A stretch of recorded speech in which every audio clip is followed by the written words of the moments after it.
الحمد لله نحمده ونستعينه ونستغفره ونؤمن به ونتوكل عليه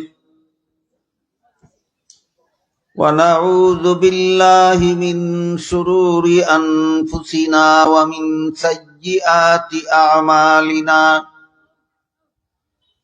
من يهده الله فلا مضل له ومن يضلله فلا هادي له ونشهد أن لا إله إلا الله وحده لا شريك له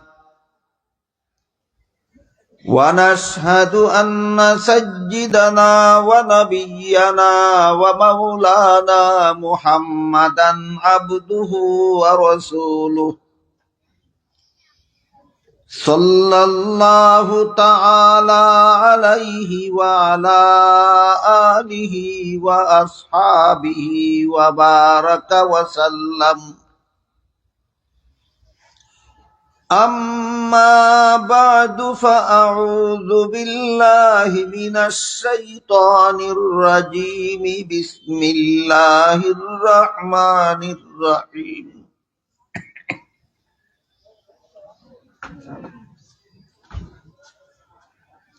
وقال الذي اشتراه من مصر لامرأته أكرمي مثواه عسى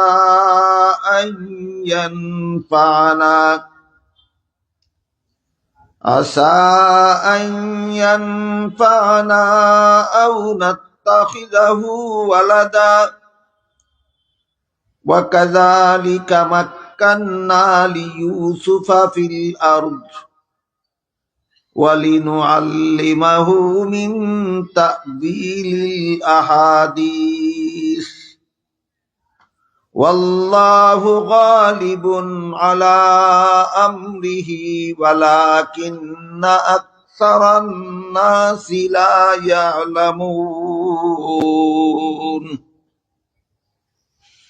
بارك الله لنا ولكم في القرآن العظيم ونفعنا وإياكم بالآيات والذكر الحكيم হযরত উলামায়ে কেরাম মুহতারাম হাজিরিন, এলাকার সর্বস্তরের মুসলমান ভাইয়েরা আমার, এতদঞ্চলের বাড়িঘরের পর্দার আড়ালে বসা আমার মা ও বোনেরা, আলোচনা চলতেছিল এই কথার উপর যে হযরত ইউসুফ আলাইহিস সালামকে মিশরের প্রধানমন্ত্রী নাম কোন তাফসীরের বিবরণ মতে কিতফির, কোন তাফসীরের বিবরণ মতে ইতফির।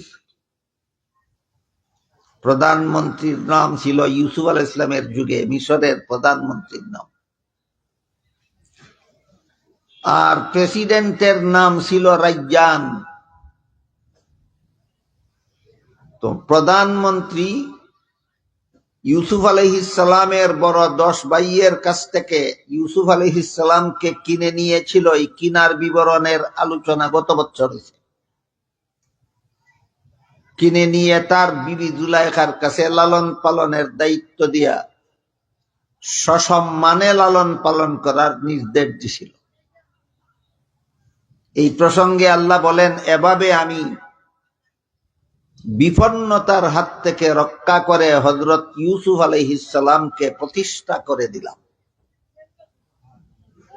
ইউসুফ আলাইহিস সালামকে বিপন্ন করে ফেলেছিল তার বড় 10 ভাই। আমি বিপন্নতার হাত থেকে রক্ষা করে আমি ইউসুফ আলাইহিস সালামকে প্রতিষ্ঠিত করেছি। ভবিষ্যতে মানব জাতির মহান 3টা খেদমত আমি আল্লাহ তার কাছ থেকে নিব। একটা হলো আমি মানুষের স্বপ্নের ব্যাখ্যা দেওয়ার জ্ঞান তাকে দান করব। আর একটা হলো আমি তাকে নবী বানিয়ে মানুষকে হেদায়েতের পথ দেখাবার দায়িত্ব পালন করাবো। আর একটা হলো আমি তাকে দেশ পরিচালনা তার দ্বারা করাবো, দেশ পরিচালনার দায়িত্ব তার হাতে অর্পণ করব। এই প্রসঙ্গে আল্লাহ যে দেশ পরিচালনার বিধান দেন, এই প্রসঙ্গে গত বছর থেকে আলোচনা চলেছে, গতকালও এই প্রসঙ্গেই আলোচনা হয়েছে। আল্লাহর বিধানে দেশ শাসনের ব্যাপারটা বর্তমান দুনিয়ার মুসলমানদের কাছ থেকে এটা একেবারে উদাও হয়ে গেছে বলে চলে। আজকাল আমার মনে হয় প্রতি লাখের মধ্যে ৯৯,৯৯৯ জন মুসলমান মনে করে যে দেশ শাসন এটা আল্লাহর বিধানে হওয়ার বিষয় না, এটা মানুষের বিধানে হওয়ার বিষয়। এই মতবাদটা ইমানদারি মতবাদ নয়। আল্লাহর বিধানে দেশ শাসন হওয়াটা এটা গ্রহণীয় না হওয়ার মতবাদ, এটা মেনে নেওয়ার মতো, মেনে না নেওয়ার মতো মতবাদ ইমানদারি মতবাদ নয়, কুফরি মতবাদ। এই কুফরি মতবাদ কখন সৃষ্টি হলো, কাদের দ্বারা সৃষ্টি হলো, কেন সৃষ্টি হলো, এটা হইল এক ইতিহাস। আর এক ইতিহাস হইল এই কুফরি মতবাদ মুসলমান শাসনকর্তারা গ্রহণ করলো কেন। বর্তমান দুনিয়াতে মনে হয় ৫৭টা মুসলমানের দেশ আছে। বর্তমান দুনিয়ার ৫৭টা দেশ মুসলমানেরা শাসন করে। এর মধ্যে বর্তমান আফগানিস্তানের নামটা বাদ দিলে আর কোন একটা মুসলমানের দেশ মুসলমানেরা পুরাপুরি আল্লাহর বিধান মতে শাসন করে না। প্রায় সবাই মন গড়া বিধান মতো দেশ শাসন করে।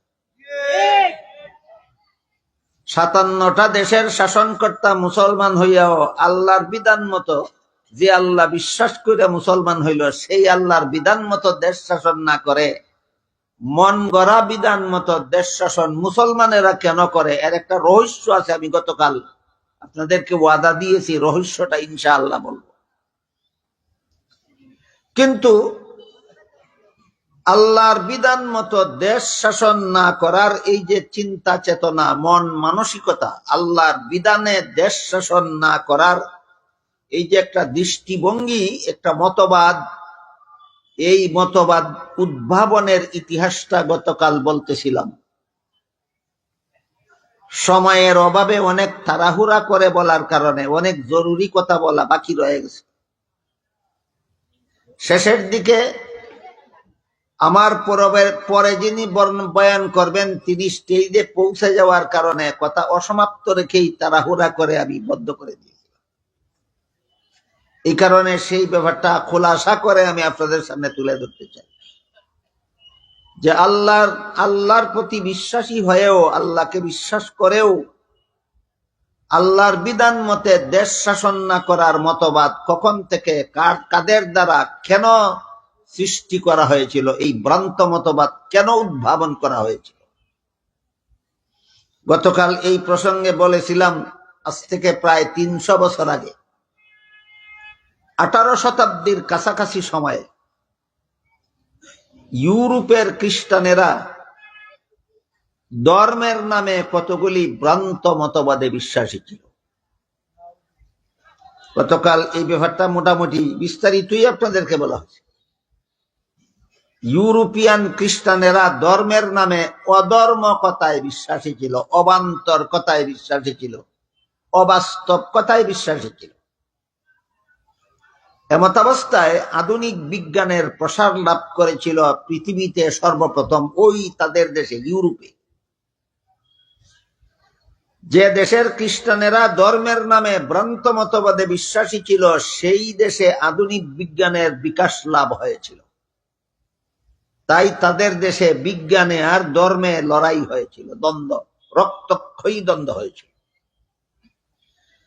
ধর্মের অনুসারীরা বিজ্ঞানের অনুসারীদেরকে জীবন্ত আগুনে পুরাইয়া পর্যন্ত মারছিল। ধর্মে আর বিজ্ঞানে একটা লড়াই হয়েছিল তাদের দেশে। আমার এতটুকু কথা যারা বুঝেছেন, শুনেছেন, বলুন, সত্য ধর্মের সাথে বিজ্ঞানের লড়াই হয়েছিল না ধর্মের নামে ভ্রান্ত মতবাদের সাথে? এটা একটা এটা একটা অত্যন্ত গুরুত্বপূর্ণ পয়েন্ট, যা ইতিহাসটা বোঝার জন্য সকলের স্মরণ রাখা দরকার। এই কারণে বাকি কথা পরিষ্কারভাবে বোঝার জন্য এখানে দুইটা কথা আরো আগের থেকে পরিষ্কারভাবে জানা থাকা দরকার। একটা হইল বিজ্ঞান কাকে বলে, এই প্রশ্নের পরিষ্কার জবাব আমাদের মাথায় থাকতে হবে। আর একটা হলো ধর্ম কাকে বলে, এই প্রশ্নের জবাবটাও মাথায় পরিষ্কারভাবে থাকতে হবে। এরপরে এই দুইটা ডেফিনেশনের আলোকে, দুইটা জিনিসের সংজ্ঞার আলোকে পরবর্তী ইতিহাসটা আমাদের বুঝতে হবে। গতকাল আমি বলেছি, আল্লাহর জগতের কোনো কিছুর বাস্তব অবস্থা এবং গুণাবলী জানার নাম বিজ্ঞান। আল্লাহ জগতে যা কিছু সৃষ্টি করেছেন, এর যে কোনো জিনিসের বাস্তব অবস্থা এবং তার গুণাগুণ জানার নাম বিজ্ঞান। গতকাল আমি উদাহরণ দিছি, আল্লাহর গোটা সৃষ্ট জগতের মধ্যে যা কিছু আছে, এর মধ্যে একটা আছে বাতাস। বাতাস অবস্থান করে খালি জায়গায়। বাতাস তাকে কই লোহার টুকরার ভিতরে না খালি জায়গায়? বাতাসের অবস্থান। বাতাসের গুণ কি? বাতাসের গুণ হলো বাতাস অক্সিজেন বহন করে আমাদের ফুসফুসের ভিতরে গিয়ে আমাদের শরীরের দূষিত রক্ত ধুলাই করে পরিষ্কার করে দেয়। এটা বাতাসের গুণ। তাইলে এই জিনিসটা জানার নাম, জানা একটা বিজ্ঞানের একটা অংশ। এই যে আমরা জানলাম যে বাতাস তাকে কই এবং বাতাসে আমার কি উপকার করে, এই বিষয়টা যে জানলাম, কিসের অবদান? বিজ্ঞানের অবদান। কিসের অবদান? বিজ্ঞানের অবদান। গতকাল আর একটা উদাহরণ দিয়েছি, পৃথিবীর আশেপাশে যত গ্রহ আছে, এগুলির মধ্যে একটা গ্রহের নাম হইল চন্দ্র। এই চন্দ্রের অবস্থান এবং তার গুণাবলীর একটা বিবরণ আমি গতকাল আপনাদের সামনে তুলে ধরেছি। চন্দ্র বিজয়ের অভিযানে আমেরিকার সেরা বিজ্ঞানী নীল আর্মস্ট্রং যখন সর্বপ্রথম সাফল্য লাভ করেছিলেন, তখন সেখান থেকে ফিরে এসে পৃথিবীর মানুষকে চন্দ্র সম্পর্কে 3টা রিপোর্ট দিয়েছিলেন। 1 নম্বর, চন্দ্রের জগতে অক্সিজেন নাই, কাজেই পৃথিবীর কোনো মানুষের পক্ষে চন্দ্রে বসবাস করার সুযোগ নাই। 2 নম্বর রিপোর্ট দিয়েছিলেন, চন্দ্রের ভূমিতে উর্বরতা শক্তির লেশমাত্র নাই, সুতরাং চন্দ্রের ভূমিতে ফসল ফলাবার উপায় নাই। 3 নম্বর রিপোর্ট দিয়েছিলেন, চন্দ্রের সৃষ্ট কালো রেখা, এটা আজ থেকে 1300 অথবা 1400 বছর পূর্বে চন্দ্র 2 টুকরা হয়ে জোড়া লাগার কারণে রেখার সৃষ্টি হয়েছে। এই জিনিসগুলি যে ইনি উদ্ঘাটন করলেন, এটা হলো বিজ্ঞানের অবদান। বিজ্ঞানের 2টা উদাহরণ গতকাল আপনাদেরকে উদাহরণ পেশ করে আমি আপনাদেরকে বুঝাবার চেষ্টা করেছি বিজ্ঞান কাকে বলে। আল্লাহর সৃষ্ট জগতের যে কোনো জিনিসের বাস্তব অবস্থা এবং তার গুণাগুণ জানার নাম, ভুলে যাবেন না, সামনে আরো কঠিন কথা আছে। এরপরে আমাদের বুঝতে হবে ধর্ম কাকে বলে। খ্রিস্টানদের দেশে ধর্মে আর বিজ্ঞানের দ্বন্দ্ব হইল, রক্তক্ষয়ী সংঘর্ষ হইল। ধর্মের সাথে বিজ্ঞানের লড়াই হইল, বিজ্ঞানের সাথে ধর্মের লড়াই হইল। কেন বুঝতে গেলে আগে বিজ্ঞান কাকে বলে সেটা মনে রাখতে হবে এবং ধর্ম কাকে বলে সেটা বুঝতে হবে। তখনই বুঝে আসবে তাদের ধর্মের সাথে বিজ্ঞানের লড়াই হইল কেন। আমরা গতকালকে এবং আজকে বুঝে নিলাম বিজ্ঞান কারে কয়। এবার বোঝার চেষ্টা করি ধর্ম কারে কয়। আল্লাহ পাক রব্বুল আলামিন মানুষ সৃষ্টি করেছেন শুধুমাত্র তার ইবাদত করার জন্য। এই কথাটা আল্লাহ পরিষ্কার ভাষায় কোরআনে বলেছেন, ওয়ামা খালাকতুল জিন্না ওয়াল ইনসা ইল্লা লিয়াবুদুন। মানব দানবকে আমি শুধুমাত্র আমার ইবাদত করার জন্য সৃষ্টি করেছি। কাজেই ইবাদত করাই হলো মানুষ সৃষ্টির মূল লক্ষ্য। এই ইবাদত কাকে বলে? এই প্রশ্নের সংক্ষিপ্ত জবাব হলো, যথারীতি আল্লাহর বিধান পালন করার নাম ইবাদত। আল্লাহ নামাজ পড়ার বিধান দিয়েছেন, তাই নামাজ একটা ইবাদত। আল্লাহ রোজা রাখার বিধান দিয়েছেন, তাই রোজা রাখা একটা ইবাদত। আল্লাহ কোরআন তেলাওয়াত করার বিধান দিয়েছেন, তাই কোরআন তেলাওয়াত করা একটা ইবাদত। আল্লাহ দোয়া করার বিধান দিয়েছেন, তাই দোয়া করাও ইবাদত। আল্লাহ নবীর নামে দুরূদ শরীফ পড়ার বিধান দিয়েছেন, তাই নবীর নামে দুরূদ শরীফ পড়াও একটা ইবাদত। আর সকল ইবাদতের সমষ্টির নাম ধর্ম। ধর্ম কারে কয় বোঝা কি খুব কঠিন? সকল ইবাদতের সমষ্টির নাম ধর্ম। নামাজ, রোজা, হজ, যাকাত, কোরআন তিলাওয়াত, ওয়াজিফা, জিকির, তাসবিহ, দোয়া, দুরূদ, ইবাদত, বন্দেগী সবটুকুর সমষ্টির নাম হলো ধর্ম।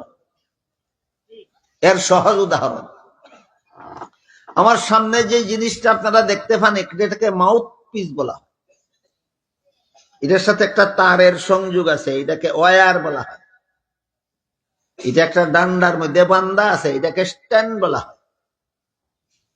এটার কানেকশন আছে ব্যাটারির সাথে, আর একটা কানেকশন আছে হয়তো কারেন্টের সাথে, আর না হয় মেশিনের সাথে।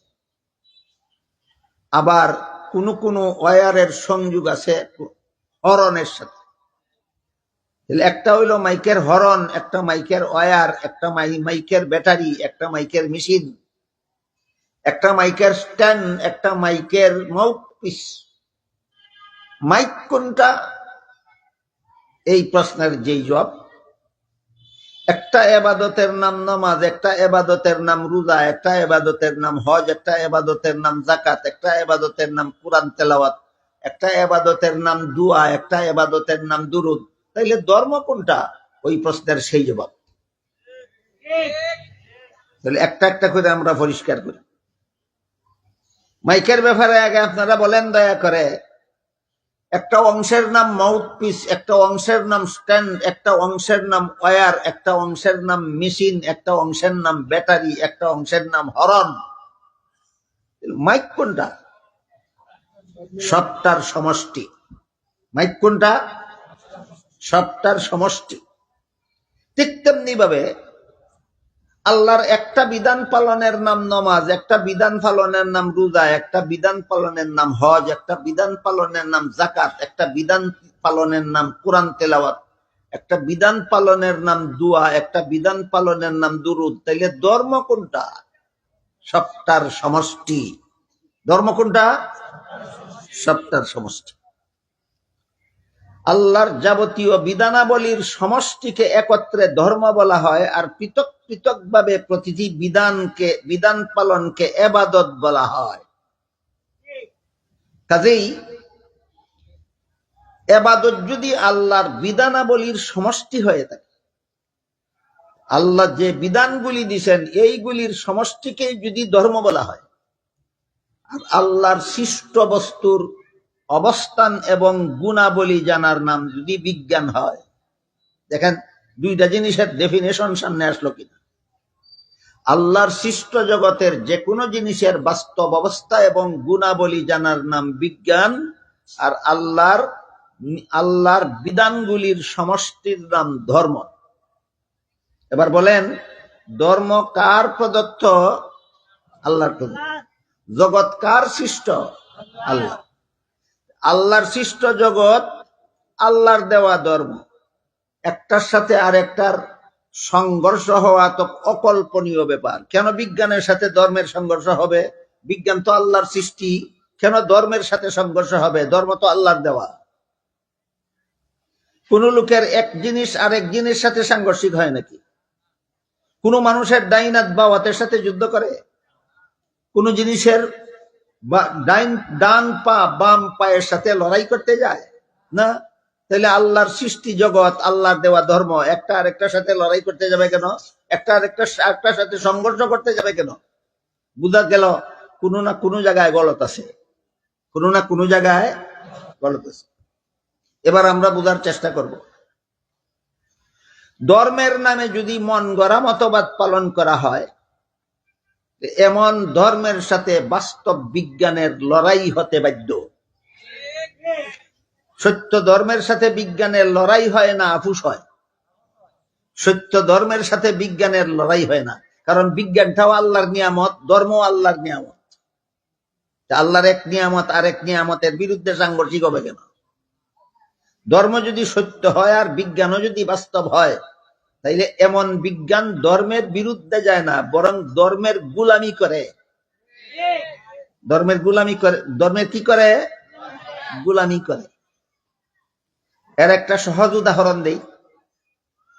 স্বাস্থ্য বিজ্ঞান বলে আপনি যদি নিয়মিত দাঁত পরিষ্কার না রাখেন, এটা বিজ্ঞানের কথা। স্বাস্থ্য বিজ্ঞান বলে আপনি যদি নিয়মিত দাঁত পরিষ্কার না রাখেন, তাহলে দাঁতের গোড়ায় জমাট বাঁধা ময়লা পচে রোগ জীবাণু সৃষ্টি হতে পারে এবং তা আপনার পেটে গিয়ে জটিল রোগে আপনাকে আক্রান্ত করতে পারে। দাঁত পরিষ্কার না করলে দাঁতের ময়লা পেটে গিয়া রোগ হইতে পারে। এই হলো বিজ্ঞানের কথা। ধর্মের কথা শুনেন এই ব্যাপারে। মুহাম্মদুর রাসূলুল্লাহ সাল্লাল্লাহু আলাইহি ওয়াসাল্লাম বলেন, লাউলা আন আশুক্কা আলা উম্মতি লাআমারতু লাউলা আন আশুক্কা আলা উম্মতি লাআমারতুহুম বিসওয়াকি ইনদা কুল্লি সালাতিন আও কামা ক্বালা আলাইহিস সালাতু ওয়াসসালাম। আল্লাহর রাসূল বলেন, দৈনিক 5 বেলা নামাজের সময় মিসওয়াক করার জন্য আমি হুকুম দিতাম, যদি উম্মতের জন্য কষ্ট হবে মনে না করতাম। যেহেতু হুকুম দিলাম না, এই জন্য দৈনিক 5 বেলা মিসওয়াক করা তোমাদের জন্য ওয়াজিব হইল না, কিন্তু সুন্নত হয়ে রইল। নবী যদি হুকুম দিতেন দৈনিক 5 বেলা নামাজের সময় মিসওয়াক করো, তাহলে ওয়াজিব হইয়া যেত। হুকুম দিছেন না, হুকুম না দেওয়ার কারণে ওয়াজিব হইল না, সুন্নত রইল। ধর্ম, আমার ধর্ম কি বলে? দৈনিক 5 বেলা নামাজের সময় মিসওয়াক করা সুন্নত। বিজ্ঞান কি বলে? যে না, এটা পালন করলে ক্ষতি না লাভ। তাহলে বিজ্ঞানের, সত্য বিজ্ঞানে সত্য ধর্মের বিরুদ্ধে সাংঘর্ষিক হয় না সত্য বিজ্ঞানে সত্য ধর্মের গোলামি করে? কথাটা কি আপনাদেরকে বোঝাতে পারলাম? বিজ্ঞান যদি সঠিক হয় আর ধর্ম যদি সত্য হয়, এমন ধর্মে আর বিজ্ঞানে দ্বন্দ্ব হয় না কোনোদিন। এমন ধর্মের গোলামি করে বিজ্ঞানে। এমন ধর্মের কি করে বিজ্ঞানে? এমন ধর্মের গোলামি করে বিজ্ঞানে। খ্রিস্টানদের ধর্ম যেহেতু ধর্মই ছিল না, ধর্মের নামে কতগুলি গাঁজাখুরি কথা ছিল, তাই বাস্তব বিজ্ঞানের যখন বিকাশ ঘটল ইউরোপে, তখন এই ভ্রান্ত ধর্মের সাথে বিজ্ঞানের সংঘর্ষ সৃষ্টি হইল, সংঘাত সৃষ্টি হইল। বুঝে থাকলে বলেন তো, বাস্তব ধর্মের সাথে বাস্তব বিজ্ঞানের সংঘর্ষ হয় না ভ্রান্ত ধর্মের সাথে বিজ্ঞানের সংঘর্ষ হয়? ভ্রান্ত ধর্মের সাথে বিজ্ঞানের সংঘর্ষ হয়। হ্যাঁ, যদি বিজ্ঞানের নামে ভুল তথ্য পরিবেশন করা হয়, তাহলে এমন বিজ্ঞানের নামে পরিবেশিত তথ্যের সাথে সত্য ধর্মেরও সংঘর্ষ হতে পারে। এটার উদাহরণ আল্লাহ পাক রব্বুল আলামিন পবিত্র কোরআনে বলেন, লাকাদ খালাকনাল ইনসানা ফি আহসানি তাকওয়িম। মানুষকে আমি সৃষ্টির সূচনাতেই এই সুন্দর কাঠামো দিয়ে সৃষ্টি করেছি। মানুষের শরীরের মধ্যে আল্লাহ যে গঠন দিয়েছেন, এত সুন্দর গঠনে আল্লাহ আর কোন প্রাণী সৃষ্টি করেন নাই। বুঝে থাকলে বলেন, আল্লাহ অন্য প্রাণীকে বেশি সুন্দর গঠনে সৃষ্টি করেছেন না একমাত্র মানুষকে? এই ব্যাপারে মজার একটা ঘটনা লেখা আছে তফসিরে। বিষয়টা বোঝার জন্য তফসিরে লেখা ঘটনাটাই কই আপনাদের। এটা কিচ্ছা কাহিনী না, এটা বাস্তব ঘটনা। এক ব্যক্তি তার স্ত্রীকে বলছিল, তুই যদি আকাশের চন্দ্রের চেয়ে বেশি সুন্দর না হস, তাইলে তুই 3 তালাক। আকাশের চন্দ্রের চেয়ে বেশি সুন্দর যদি এর বউ না হয়, বউ 3 তালাক। এখন যেই শুনে সেই বলে যে তার বউ কি আর আকাশের চন্দ্রের চেয়ে বেশি সুন্দর নেই, এটা তালাক হয়ে গেছে। যোগ্য একজন মুফতি সাহেবের কাছে যখন ফতোয়া গেল, তিনি বলেন তালাক হয়েছে না। বলে কেন?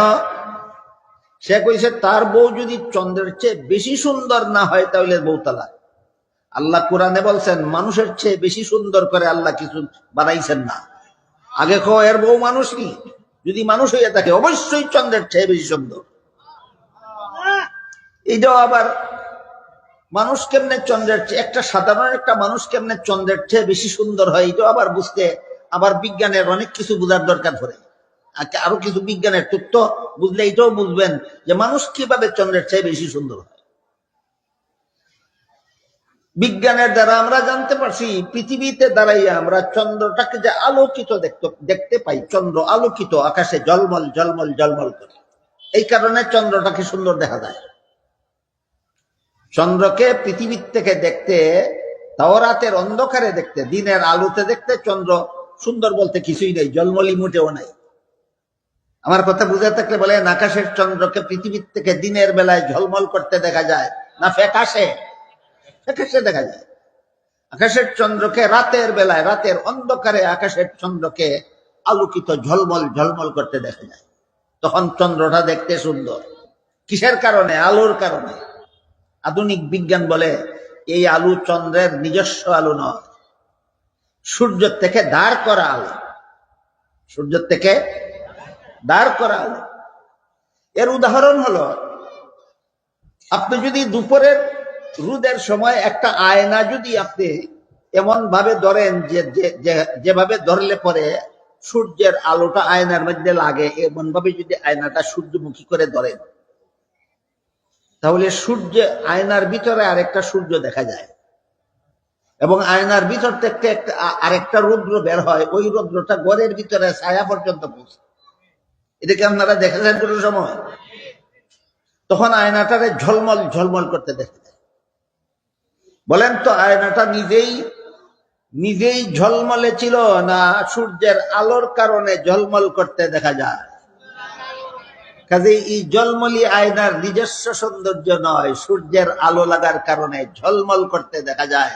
ঠিক তেমনি ভাবে পৃথিবীর থেকে আকাশের চন্দ্রকে যে রাত্রে ঝলমল করতে দেখা যায়, বিজ্ঞান বলে এটা চন্দ্রের নিজস্ব আলো নয়, সূর্যের আলো পতিত হওয়ার কারণে ঝলমল করতে দেখা যায়। তাহলে চন্দ্র বেশি সুন্দর না মানুষ বেশি সুন্দর? মানুষ বেশি সুন্দর। মুফতি সাহেব ফতুয়া দিলেন এই বেটার বউ তালাক হইছে না। আল্লাহ কোরআনে বলছেন মানুষকে আল্লাহ সবচেয়ে বেশি সুন্দর বানাইছেন, আকাশের চন্দ্রের চেয়েও মানুষ সুন্দর। সুতরাং চন্দ্রের থেকে তার বউ বেশি সুন্দর না হইলে তালাক হইতো। যেহেতু বেশি মানুষ চন্দ্রের থেকেও বেশি সুন্দর, কোরআনের দ্বারা প্রমাণিত, কাজেই তার বউ তালাক হইছে না।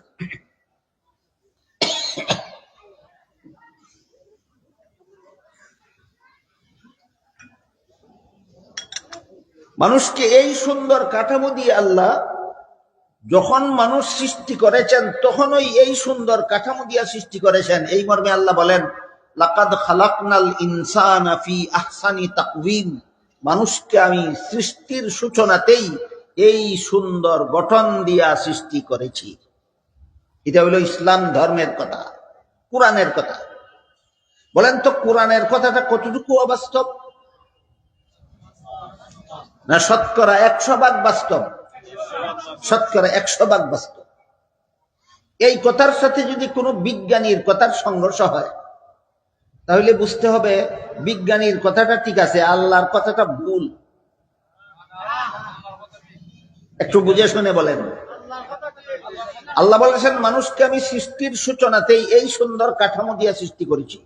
এর বিপরীতে যদি কোনো বৈজ্ঞানিকে কোনো কথা কয়, তাহলে বুঝতে হবে বিজ্ঞানের কথাটাই সঠিক, কোরআনের কথাটাই ভুল। না কোরআনের কথাটা সঠিক, বিজ্ঞানের নামে সেই কথাটা ভুল। এই কথা বুঝলেই ডারউইনের মতবাদ যে আসলে বিজ্ঞান নয়, বিজ্ঞানের নামে ভ্রান্ত মতবাদ, এই কথা বোঝা সহজ হয়ে যায়। পৃথিবীতে যত বিজ্ঞানী অতীত হয়ে গেছেন, এর মধ্যে পৃথিবী বিখ্যাত একজন বিজ্ঞানী ছিলেন ডারউইন। কি নাম? ডারউইন। ডারউইন একটা বৈজ্ঞানিক তথ্য দিয়ে পৃথিবীর মানুষকে বলেছিলেন যে এই সুন্দর কাঠামো বিশিষ্ট মানুষগুলি এই এত সুন্দর সূচনাকালে ছিল না। এরা এক সময় বানর ছিল, তারপরে কালক্রমে আস্তে আস্তে বানরের লেজ খসে পড়ে গেল, আর পিছনের দুই পায়ে হাঁটতে শিখলো। আর সামনের দুই পায়ে ধরতে শিখলো এবং সোজা হয়ে চলতে শিখলো, এইভাবে বানর মানুষে পরিণত হলো। এই কথাটা ডারউইন বলেছেন কিসের নামে? বিজ্ঞানের নামে। এই বিজ্ঞান ভ্রান্ত, এটা বিজ্ঞান নয়, কুজ্ঞান। কিছু আছে বিজ্ঞানের নামে কুজ্ঞান, এগুলি ভ্রান্ত। আর কিছু আছে ধর্মের নামে অধর্ম, সেই ধর্মগুলিও ভ্রান্ত। আমরা আস্তে আস্তে কথা বলতেছি আজকে, কেন? যেন একটার পর একটা কথা বুঝতে যেন আর কোনো অসুবিধা না হয়, একটার আলোকে যেন আমরা আরেকটা কথা সহজে বুঝতে পারি। ধর্ম যদি আল্লাহর বিধান সঠিক বিধান হইয়া থাকে, এই বিধান বাস্তব। আর ধর্মের কোনো কথা যদি মন গড়া হইয়া থাকে, তাহলে এই বিধান বাস্তব নয়, এটা ধর্মের নামে অধর্ম। আর বিজ্ঞান যদি বাস্তব হইয়া থাকে, কোন আল্লাহর সৃষ্ট জগতের কোনো কিছুর বাস্তব অবস্থা এবং গুণাবলী যদি বিজ্ঞানে বর্ণিত হয়, তাহলে এটা কুজ্ঞান নয়, এটা বিজ্ঞান, অবশ্যই বিজ্ঞান। এবার বুঝে থাকলে বলেন, বাতাস অক্সিজেন বহন করে আমাদের দেহের ভিতরে ফুসফুসে প্রবেশ করে, আমাদের শরীরের দূষিত রক্ত ধুলাই করে রিফাইন করে দেয়। এটা কুজ্ঞান না বিজ্ঞান? হ্যাঁ, এটা বিজ্ঞান। আর মানুষ এত সুন্দর কাঠামোতে গঠিত ছিল না। মানুষ আগে বানর ছিল, লেজ খসে পড়ে কালক্রমে এক সময় মানুষে রূপান্তরিত হয়েছে। এটা বিজ্ঞান না, বিজ্ঞানের নামে কুজ্ঞান। তাহলে বিজ্ঞানও দুই রকমের আছে, একটা বিজ্ঞান, একটা কুজ্ঞান। ধর্ম দুই রকম আছে, একটা ধর্ম আর একটা অধর্ম। চারটা জিনিস বুঝলে পরে এর কথা বোঝা সহজ হইব। ধর্মের নামে প্রচলিত মতবাদ দুই প্রকার, একটা বাস্তব ধর্ম, একটা ধর্মের নামে অধর্ম। বিজ্ঞানের নামে প্রচলিত মতবাদ দুই প্রকার আছে, একটা বাস্তব বিজ্ঞান আর একটা বিজ্ঞানের নামে কুজ্ঞান। বিজ্ঞান যদি বাস্তব হয়, ধর্ম যদি বাস্তব হয়, তাহলে একটা আর একটার সাথে সাংঘর্ষিক হয় না, বরং বিজ্ঞান ধর্মের গোলামি করে। ধর্ম যদি সত্য হয়, বিজ্ঞানও যদি বাস্তব হয়, তখন ধর্মে আর বিজ্ঞানে লড়াই হয় না বিজ্ঞানে ধর্মের গোলামি করে? বিজ্ঞানে ধর্মের গোলামি করে। আরো এক দুইটা উদাহরণ দিই, বিজ্ঞানে কেমনে ধর্মের গোলামি করে। আধুনিক বিজ্ঞানীরা বলতেছেন আজকাল, একটা মানুষ যদি হাত পা ধুইয়া পরিষ্কার হইয়া শান্ত মনে কিছু সময় দাঁড়ায়, এরপরে মাথাটা নুয়াইয়া কিছু সময় রাখে, এরপরে মাথাটা উঠায়, আবার মাথাটা আস্তে জমিনে রেখা এই কয়েক সেকেন্ড বিলম্ব করে, এরপরে মাথাটা আবার উঠায়, আবার যদি মাথাটা আস্তে জমিনে রেখে কিছুক্ষণ অপেক্ষা করে, তারপরে মাথাটা উঠায়, এইভাবে কয়েক মিনিট করলে তার মস্তিষ্কের ব্যায়াম হয়।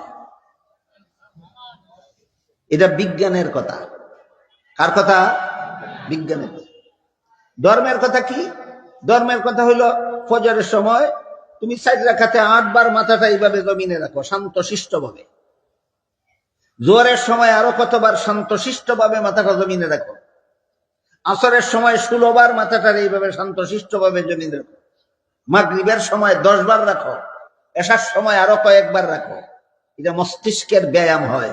ধর্মই বলে আল্লাহরে সেজদা করো, আর বিজ্ঞানে কয় এই সেজদা করলে ক্ষতি হবে না মস্তিষ্কের ব্যায়াম হবে। বুঝে থাকলে বলুন, ধর্ম যদি সত্য হয় আর বিজ্ঞান যদি বাস্তব হয়, এই বিজ্ঞানে ধর্মের সাথে সাংঘর্ষিক হয় না ধর্মের গোলামি করে? তাহলে আধুনিক বিজ্ঞান নমাজেরও গোলামি করলো নি না করলো না? এবার শুনেন রোজার বিজ্ঞান। আধুনিক বিজ্ঞানীরা বলেন, বৎসরে কয়েক সপ্তাহ সময় একাধারে উপবাস পালন করলে শরীরের বহুবিধ উপকার হয়, অনেকগুলি উপকার। পেটের, বিশেষ করে পেটের বেশ কিছু উপকার হয়। ধর্ম বলে 1 মাস উপবাস পালন করো, বিজ্ঞানে কয় এই উপবাস পালন শরীরের জন্য ক্ষতিকর না লাভজনক? লাভজনক। তাইলে ধর্মটা যেখানে সত্য, বিজ্ঞানও যেখানে সঠিক, এখানে বিজ্ঞানে ধর্মের সাথে সংঘর্ষ হয় না ধর্মের গোলামি করে? নমাজতার জ্বলন্ত প্রমাণ, রোজাওয়াতার জ্বলন্ত প্রমাণ, মিসওয়াকতার জ্বলন্ত প্রমাণ, আর গ্লাসের ভিতরে নাকের নিঃশ্বাস না ফেলার নির্দেশতার জ্বলন্ত প্রমাণ। এতগুলি প্রমাণের দ্বারা আমরা কি বুঝতে পারলাম? ধর্ম যদি সত্য হয় আর বিজ্ঞানটা যদি বাস্তব হয়, তাহলে এই বিজ্ঞান ধর্মের সাথে সংঘর্ষ হয় না ধর্মের গোলামি করে? ধর্মের গোলামি। এর বিপরীতে বিজ্ঞান যদি বাস্তব হয় আর ধর্মের নামে যদি অধর্ম হয়, এই বিজ্ঞান ধর্মের সাথে সাংঘর্ষিক হতে বাধ্য, যেমনটা ইউরোপের খ্রিস্টানদের সাথে হয়েছিল। কথা বুঝতে পারতেছেন কিনা? ইউরোপের খ্রিস্টানরা ধর্মের নামে কতগুলি গাঁজাখুরি কথা বিশ্বাস করত। আমি গতকাল বলছি, এর মধ্যে একটা গাঁজাখুরি কথা হইল, পাপিষ্ট আদমের বংশে যত নবী জন্মগ্রহণ করেছে সবগুলি জন্মগত পাপিষ্ট। কি এদের পাপ? আদমের বংশে জন্ম হওয়াটাই এদের। আপনারা নিজেদের বিবেককে জিজ্ঞাসা করে বলেন তো, কেউ কি কারো ঘরে জন্ম হয় নিজের ইচ্ছায় না আল্লাহর ইচ্ছায়? আল্লাহর ইচ্ছায় যে জন্ম হইল তার জন্য তার পাপ হয় কিভাবে? এটা তো কোনো সাধারণ বিবেক এটা গ্রহণ করে না। সুতরাং এটা বাস্তব কথা নয়, এটা একটা গাঁজাখুরি কথা। ইউরোপের খ্রিস্টানেরা সত্য ধর্ম পালন করত না ধর্মের নামে কতগুলি গাঁজাখুরি কথা বিশ্বাস করত? এমন ধর্মের সাথে বাস্তব বিজ্ঞানের সংঘর্ষ হতে বাধ্য। ধর্মের নামে অধর্ম পালন করলে এমন অধর্মের সাথে বাস্তব বিজ্ঞানের সংঘর্ষ হতে বাধ্য। আর বিজ্ঞানের নামে যদি কোনো কুজ্ঞানী তথ্য দেওয়া হয়, যেমন ডারউইনের মতবাদ বিজ্ঞান নয়, বিজ্ঞানের নামে কুজ্ঞান, এমন বিজ্ঞানের সাথে সত্য ধর্মের সংঘর্ষ হতে বাধ্য। এমন বিজ্ঞানের সাথে সত্য ধর্মের সংঘর্ষ হতে বাধ্য। কিন্তু ধর্ম যদি সত্য হয় আর বিজ্ঞানটাও যদি বাস্তব হয়, তখন ধর্মে আর বিজ্ঞানের সংঘর্ষ হয় না বিজ্ঞানে ধর্মের গোলামি করে? এবার এতগুলি কথা বোঝার পরে এখন বলেন, যে খ্রিস্টানেরা ধর্মের নামে কতগুলি অধর্ম কথা বিশ্বাস করে, তাদের ধর্মের সাথে যেই বিজ্ঞানের সংঘর্ষ হয়, ইসলামের সাথে কি সেই বিজ্ঞানের সংঘর্ষ হতে পারে? মোটেও না। কাজেই যে বিজ্ঞানের সংঘর্ষ হয়েছিল ইউরোপের খ্রিস্টানদের ধর্মের নামে অধর্মের সাথে, এই বিজ্ঞান মুসলমানদের দেশে ইসলামের সাথে সংঘর্ষ হওয়ার কল্পনাটাই অবান্তর।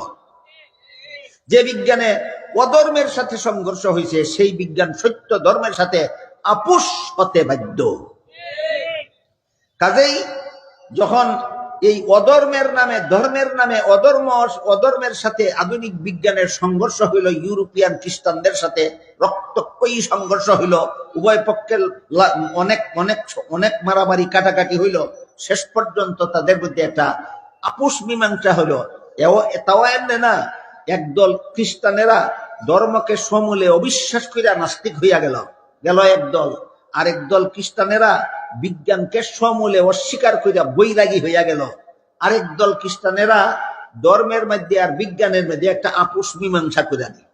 ইউরোপিয়ান খ্রিস্টানরা এই ধর্ম এবং ধর্মের নামে অধর্ম এবং বিজ্ঞানের সাথে সেই অধর্মের সংঘর্ষের কারণে ইউরোপিয়ান খ্রিস্টানেরা 3 দলে বিভক্ত হইল। একদল ধর্মকে সম্পূর্ণ অস্বীকার করিয়া নাস্তিক হইল, আরেক দল বিজ্ঞানকে সম্পূর্ণ অস্বীকার করিয়া বৈরাগী হইল, আরেক দলে বিজ্ঞানও কিছু মেনে নিল, ধর্মও কিছু মেনে নিল। বিজ্ঞান মেনে নিল রাষ্ট্রীয় পর্যায়ে, রাজনৈতিক পর্যায়ে, আর ধর্মকে মেনে নিল ব্যক্তিগত পর্যায়ে। এটাই আমাদের আলোচনার মূল কেন্দ্রবিন্দু। আলোচনার মূল কেন্দ্রবিন্দু এটাই, যে সমস্ত খ্রিস্টানেরা ধর্মে আর বিজ্ঞানে আপোষ মীমাংসা করে নিল, তারা একটা ফয়সলা করলো, বলল রাষ্ট্র চলবো সরকারের হুকুমে আর ব্যক্তি চলবো আল্লাহর ইবাদত মতে। আল্লাহর হুকুম চলবে শুধু ব্যক্তি জীবনে, রাষ্ট্র জীবনে আল্লাহর হুকুম চলবে না, রাষ্ট্রীয় জীবনে চলবে সরকারের হুকুম। বাকি কথা বোঝার জন্য আপনারা একটু দয়া করে বলেন, ব্যক্তি জীবন বড় না রাষ্ট্রীয় জীবন বড়? ব্যক্তি জীবন রাষ্ট্রীয় জীবনের তুলনায় ব্যক্তি জীবন একটু সামান্য মাত্র, রাষ্ট্রীয় জীবনটা বিশাল। তাইলে কোন জীবনে আল্লাহর আধিপত্য দিল আর কোন জীবন সরকারের জন্য নিয়ে গেল? ক্ষুদ্রতম জীবনের বিধিবিধান দেওয়ার অধিকার দিল আল্লাহরে, আর বিশাল জীবনের বিধিবিধান দেওয়ার দায়িত্ব দিয়া দিল সরকারকে। এখান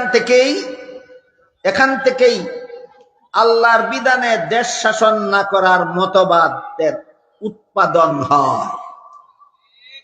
এই দীর্ঘ ইতিহাস বুঝে থাকলে এবার বলেন, আল্লাহর বিধানে দেশ শাসন না করার যে একটা বেঈমানি মতবাদ, কুফুরি মতবাদ, এই মতবাদটা কারা উৎপাদন করেছে? একদল খ্রিস্টানেরা। এরা কোন দল? খ্রিস্টান, যারা বিজ্ঞানকেও অস্বীকার করে না, ধর্মকেও অস্বীকার করে না, বরং ধর্মকে ব্যক্তি জীবনে সীমাবদ্ধ করে নিয়া রাজনীতিকে বিজ্ঞানের হাওলা করে দিয়া যে আপোষ মীমাংসা করলো, এখান থেকেই আল্লাহর বিধান, রাজনীতি থেকে আল্লাহর বিধানকে চিরকালের জন্য নির্বাসন দেওয়া হয়। আল্লাহর বিধানে দেশ শাসন না করার মতবাদের এই হইল ইতিহাস। এখান থেকে এই ইতিহাসটা শুরু হয়। বলেন তো, এই ইতিহাসটা মুসলমানের হাতে শুরু হয়েছে না একদল খ্রিস্টানের হাতে শুরু হয়েছে? এই ইতিহাসটা তো মুসলমানের হাতে সৃষ্টি হয়েছে না, এই ইতিহাসটা তো একদল খ্রিস্টানের হাতে সৃষ্টি হয়েছে। খ্রিস্টান তিন দলে বিভক্ত হয়েছে। একদল খ্রিস্টানের ধর্মের সম্পূর্ণভাবে অস্বীকার করিয়া নাস্তিক হয়েছে, আরেক দল খ্রিস্টান বিজ্ঞানরে সম্পূর্ণভাবে অস্বীকার করিয়া বৈরাগী হয়েছে, আরেক দল খ্রিস্টানে বিজ্ঞানে আর ধর্মে এইভাবে আপোষ করে নিছে যে ধর্ম চলবে ব্যক্তি জীবনে আর বিজ্ঞান চলবে রাজনৈতিক জীবনে। এই 2 দিনে যে ইতিহাস আপনারা শুনাইলাম, যারা বুঝছেন, শুনছেন, এবার বলুন, ব্যক্তি জীবনে ধর্ম আর রাষ্ট্রীয় জীবনে ধর্ম নাই, এই মতবাদ মুসলমানের না একদল খ্রিস্টানের? খ্রিস্টানরা এই মতবাদটা উদ্ভাবন করছে কেন? এরা ধর্মের নামে অধর্ম পালন করত, এই জন্য এই ভ্রান্ত মতবাদ উৎপাদন করতে বাধ্য হয়েছে। ইতিহাস মুসলমানের দেশের না, ইতিহাস খ্রিস্টানদের দেশের। এটার এই পরবর্তীতে আরেকটা নূতন নাম দেওয়া হয়েছে সাজাইয়া, যে ধর্ম চলবে ব্যক্তি জীবনে আর রাষ্ট্র চলবে মানুষের মানব রচিত আইনে। মানুষ ধর্ম পালন করবে আল্লাহর বিধান মতো, আর দেশ শাসন করব মানুষ মানব রচিত আইনের দ্বারা। আল্লাহর আইনের দ্বারা ব্যক্তি জীবন চলবে আর মানব রচিত আইনের দ্বারা রাষ্ট্র চলবে। এই মতবাদটারে শেষ পর্যন্ত একটা আধুনিক শব্দে রূপান্তরিত করা হয়। সেই শব্দটা হইল সেকুলারিজম। শব্দটা কি? সেকুলারিজম। এটারে বাংলায় কয় ধর্ম নিরপেক্ষতাবাদ। আমি কি 2 দিনে আপনাদেরকে সেকুলারিজমের ডেফিনেশনটা বুঝাতে পারলাম? ধর্ম নিরপেক্ষতাবাদের সংজ্ঞা বুঝাতে পারলাম? যে মতবাদে আল্লাহর বিধান ব্যক্তি জীবনে চলে, রাজনৈতিক জীবনে আল্লাহর বিধান চলে না, এই মতবাদের নাম ধর্ম নিরপেক্ষতাবাদ। এটাকে ইংলিশে বলে সেকুলারিজম। এতটুকু কথা বুঝে থাকলে এবার আপনারা জীবনের কোন কোন স্তরে আল্লাহর বিধান মেনে নিয়ে মুসলমান হয়েছিলেন, আমি সেই আলোচনা করতে চাই। তারপরে একটা মীমাংসা ইনশাআল্লাহ আমরা বুঝতে পারবো। এই পর্যন্ত 2 দিনে ধর্ম নিরপেক্ষতাবাদের যে ইতিহাস আমি আপনাদের সামনে তুলে ধরেছি, যারা বুঝেছেন কি?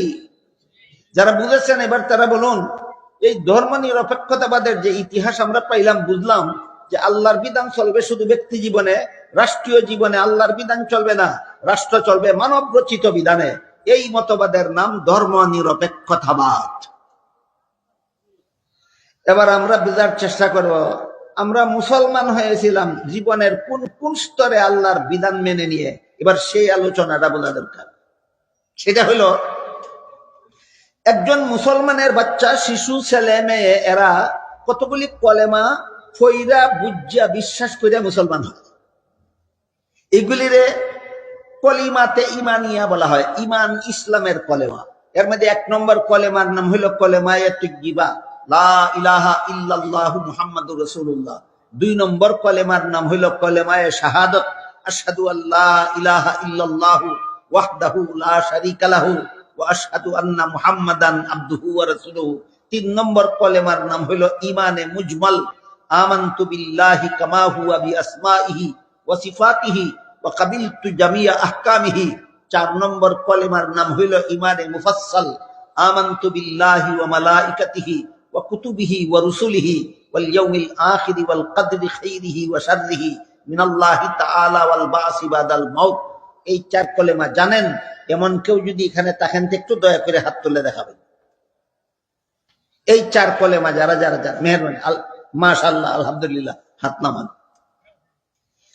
এবার আমি আপনাদেরকে 4 কলিমার মধ্যে 3 নম্বর কলিমার শেষ কথাটা উল্লেখ করব।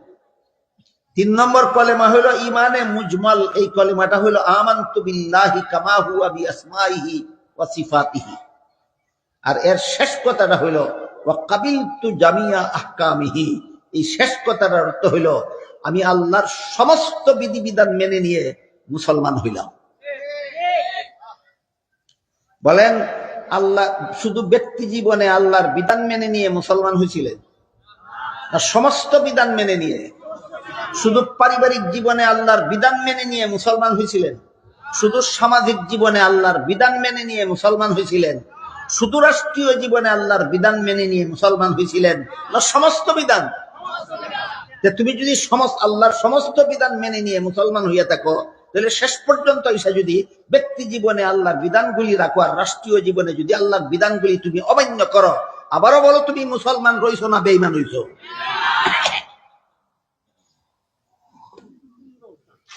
এই জন্য ধর্ম নিরপেক্ষতাবাদ কুফরি মতবাদ। ধর্ম নিরপেক্ষতাবাদ মানুষকে রাষ্ট্রীয় জীবনে আল্লাহর বিধানে বিশ্বাসী থাকতে দেয় না। ধর্ম নিরপেক্ষতাবাদে মুসলমানকে রাষ্ট্রীয় জীবনে আল্লাহর বিধানে বিশ্বাসী থাকতে দেয় না। আর আমরা জীবনের সর্বস্তরে আল্লাহর বিধান মেনে নিয়ে মুসলমান হয়েছিলাম। গতকাল আপনারা মুসলমান ছিলেন? গতকাল না গত বছর না শিশুকালে? কোন কলেমা ফিরে? আমানতু বিল্লাহ। কোন কলেমা? আমানতু বিল্লাহ। আমানতু বিল্লাহর শেষ কথা কি? কাবিলতু জামিআ আহকামি। কাবিলতু অর্থ গ্রহণ করে নিলাম, মেনে নিলাম। জামিয়া অর্থ সমস্ত, আহকামি অর্থ আল্লাহর বিধিবিধান। আমি আল্লাহর সমস্ত বিধিবিধান মেনে নিয়ে মুসলমান হইলাম। আল্লাহর সমস্ত বিধিবিধান মেনে নিয়ে তুমি মুসলমান হয়েছিলে ছোটবেলায়, শিশুকালে। আর যৌবন কালে তুমি রাজনীতিতে পদার্পণ করে ব্যক্তি জীবনে আল্লাহর বিধান মানতে রাজি আছো, রাষ্ট্রীয় জীবনে আল্লাহর বিধান তুমি অমান্য করো। আবারও বলো তুমি মুসলমান রইছো না কি হয়ে গেছে? কথাটা বোঝার জন্য একটা উদাহরণ দিই, শুনে। এক ব্যক্তি স্বীকার করছিল উজুর 4 ফরজ। কি করছিল? উজুর 4 ফরজ। উজুর 4 ফরজ স্বীকার কইরা, বিশ্বাস কইরা উজু শুরু কইরা মুখ ধুইল, তারপরে হাত ধুইল, তারপরে মাথা মাসা করলো, এরপরে কয় ফাউদু আর বিধানে আমি বিশ্বাসী নই। এই উজু দিয়া কত রাকাত নামাজ দুরুস্ত হবে? তাহলে উজুর 4 ফরজ বিশ্বাস করে 3 ফরজ আদায় করে 1 ফরজ যদি তুমি অবিশ্বাসী হয়ে যাও, তাহলে তোমার যেমন জীবনে কোনোদিন উজু হবে না, ঠিক তেমনি ভাবে কাবিলতু জামিয়া আহকামিহি বলে যারা মুসলমান হয়েছ, এরা জীবনের জ্যেষ্ঠরে গিয়া বলে আল্লাহর বিধান মানি না, ওইখানে গিয়া তার ঈমান আর বাকি থাকে না। এই জন্য ধর্ম নিরপেক্ষতাবাদের নাম কুফরি মতবাদ। আমি কি আপনাদেরকে বোঝাতে পারলাম ধর্ম নিরপেক্ষতাবাদ কুফরিবাদ কেন? জীবনের একটা স্তরে গিয়ে আল্লাহর বিধানে অবিশ্বাসী বানায়। জীবনের একটা স্তরে গিয়ে আল্লাহর বিধানে কি বানায়? কোন জীবনে? রাজনৈতিক জীবনে। কোন জীবনে? রাজনৈতিক জীবনে ধর্ম নিরপেক্ষতাবাদ মুসলমানকে রাজনৈতিক জীবনে আল্লাহর বিধানের প্রতি অবিশ্বাসী বানায়। অথচ কাবিলতু জামিয়া আহকামিহি বলে আমি মুসলমান হয়েছিলাম। বিষয়টাকে আমাদের বুঝাতে পারলাম? এবার আসেন এই বিষয়ের দলিল। কাবিলতু জামিয়া আহকামিহির দলিল আল্লাহ পাক রব্বুল আলামিন পবিত্র কোরআনের সূরা মায়েদার 3 নম্বর আয়াতের একাংশে বলেন, আল-ইয়াউমা আকমালতু লাকুম দীনাকুম ওয়া আতমামতু আলাইকুম নি'মাতি ওয়া রাদিতু লাকুমুল ইসলাম দীনা। আজকে আমি তোমাদের ইসলামের বিধিবিধানকে পরিপূর্ণ করে দিলাম। সূরা মায়েদার 3 নম্বর আয়াতের এক অংশে আল্লাহ বলেন ইসলামের বিধিবিধানকে আল্লাহ পরিপূর্ণ করে দিয়েছে। এই পরিপূর্ণতার যত ব্যাখ্যা আছে, সকল ব্যাখ্যার সারমর্ম হলো ইসলামের বিধিবিধান সর্বযুগের সর্বলোকের সব সমস্যার সমাধান।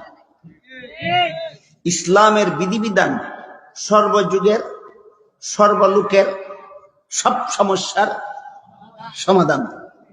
এই যদি ইসলামের বিধিবিধান পরিপূর্ণ হওয়ার সকল ব্যাখ্যার সারমর্ম হয়, এমত অবস্থায় আপনি যদি বলেন ব্যক্তি জীবনে ইসলামের বিধিবিধান মানি, রাজনৈতিক জীবনে ইসলামের বিধিবিধান মানি না, তাহলে সূরা মায়েদার 3 নম্বর আয়াতে আপনার ঈমান রইল না, চলে গেল। তাহলে আপনি কিভাবে এরপরে আপনি কিভাবে মুসলমান দাবি করেন? আপনি কোন ধরনের মুসলমান, কোন ধরনের ঈমানদার? তো এর মানে হইল ইসলামের বিধিবিধান ব্যক্তি জীবনের সমস্যাবলীর সমাধান দিতে সক্ষম, কিন্তু রাজনৈতিক জীবনের সমস্যাবলীর সমাধান দিতে ইসলামের বিধিবিধান অক্ষম। এছাড়া এর আর কোনো ব্যাখ্যা নাই। যদি বলেন ইসলামে রাজনীতি নাই, রাজনীতিতে ইসলাম নাই, তাহলে আপনার এই কথার একমাত্র ব্যাখ্যা হয় যে ইসলামের বিধিবিধান ব্যক্তি জীবনের সমস্যাগুলির সমাধান দিতে সক্ষম, রাষ্ট্রীয় জীবনের সমস্যাগুলির সমাধান দিতে ইসলামের বিধিবিধান অক্ষম। তাহলে আপনি কোরআনে, পবিত্র কোরআনের সূরা মায়েদার 3 নম্বর আয়াতের বিরুদ্ধে বিদ্রোহ ঘোষণা করলেন। কোরআনের কোন একটি আয়াতের বিরুদ্ধে বিদ্রোহ ঘোষণা করলে আর ঈমানদার থাকে না। আপনাদের জানা মতো কাদিয়ানীরা ঈমানদার না বেঈমান? কোরআনের কতগুলি আয়াতের বিরুদ্ধে বিদ্রোহ করার কারণে, বেশি আয়াত না, একটা আয়াত পরিপূর্ণ না, একটা আয়াতের একটা টুকরা অমান্য করার কারণে। সেই আয়াতটা হলো সূরা আহজাবের 40 নম্বর আয়াত। সেখানে আল্লাহ পাক রব্বুল আলামিন আমাদের নবীকে খাতামান নবিয়্যিন বলেছেন। আয়াতটা হইল মা কানা মুহাম্মাদুন আবা আহাদিম মির রিজালিকুম ওয়ালাকির রাসূলুল্লাহি ওয়া খাতামান নবিয়্যিন। মুহাম্মদ সাল্লাল্লাহু আলাইহি ওয়াসাল্লাম তোমাদের কোন যুবকের বংশগত বাবা নয়, বরং তিনি আল্লাহর রাসূল হওয়ার কারণে তোমাদের রুহানি বাবা। তবে অন্যান্য নবীদের মতো রুহানি বাবা না। অন্যান্য নবীদের কাউকে আমি খাতামুন নবিয়্যিন উপাধি দেইনি, একমাত্র তোমাদের নবীকে আমি আল্লাহ খাতামুন নবিয়্যিন উপাধি দিয়েছি। এই খাতামুন নবিয়্যিন উপাধিটা আল্লাহ আমাদের নবীকে সূরা আহজাবের 40 নম্বর আয়াতের এক অংশে দিয়েছেন। খাতামুন নবিয়্যিন সূরা আহজাবের 40 নম্বর আয়াতের সবটুকু না, এক টুকরা, এক টুকরা। এর ব্যাখ্যা করে হাদিস শরীফে রাসূল করিম সাল্লাল্লাহু আলাইহি ওয়াসাল্লাম বলেন লা তাকুমুস সাআতু হাত্তা ইউবাসা দাজ্জালুনা কাযাবুনা কুল্লুহুম ইয়াজআমু আন্নাহু নাবিয়্যুন ওয়া আনা খাতামুন নাবিয়্যিন লা নাবিয়্যা বাদি। আমার পরবর্তী কেউ যদি নবী হওয়ার দাবি করে, সে হবে মিথ্যাবাদী দাজ্জাল। তার কারণ হলো আমাকে যে আল্লাহ খাতামুন নবিয়্যিন বলেছেন, এর অর্থ হলো আমার পরে আর কোনো নবী নাই। কাদিয়ানীরা এই কথাটা মাত্র মানে না, আমার পরে আর কোনো নবী নাই। এই কথাটা যে আল্লাহ সূরা আহজাবের 40 নম্বর আয়াতের যে অংশের মধ্যে বলেছিলেন, শুধু এই কথাটা না মানার কারণে যদি কাদিয়ানী কাফের হয়। সূরা মায়েদার 3 নম্বর আয়াতের একটা অংশের মধ্যে আল্লাহ শুধু বলেছেন ইসলামের বিধিবিধান পরিপূর্ণ করে দিলাম, মানব জীবনের সর্বস্তরের যাবতীয় সমস্যাবলীর সমাধান দেওয়ার জন্য ইসলামের বিধান যথেষ্ট।